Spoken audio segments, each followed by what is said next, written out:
На жените од село во бизнисот им оди тешко. За од домаќинки да станат бизнисменки, тие прво треба да срушат многу лични и општествени бариери. Жената нема свој имот и секогаш мора да се избори за тоа да добие имот за да почне да работи земјоделие.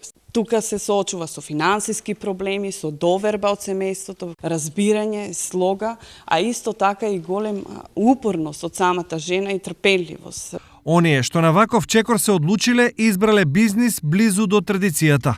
5 години се занимавам, а произведувам триена сол, сок од ајдучка трева, тоа што го пласирам на гостите, пошто доаѓаат луѓе во манастирот и спреман и се ориентирам. Постна храна, благо, пита со јаболко, лесновски колач со ореви и благо што имам спремано сладко. Имам спремано дива смоква, спремам тиква, реџели.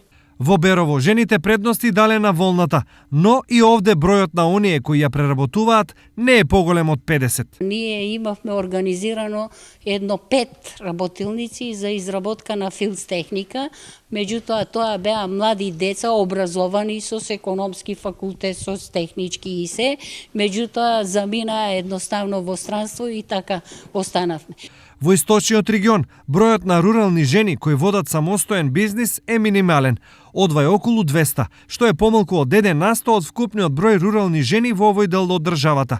За разлика од кај нас, во земјите од регионот, бројот на рурални жени предприемачи е околу 15 до 20%, а тие главно се занимаваат со сточарство и земјоделие.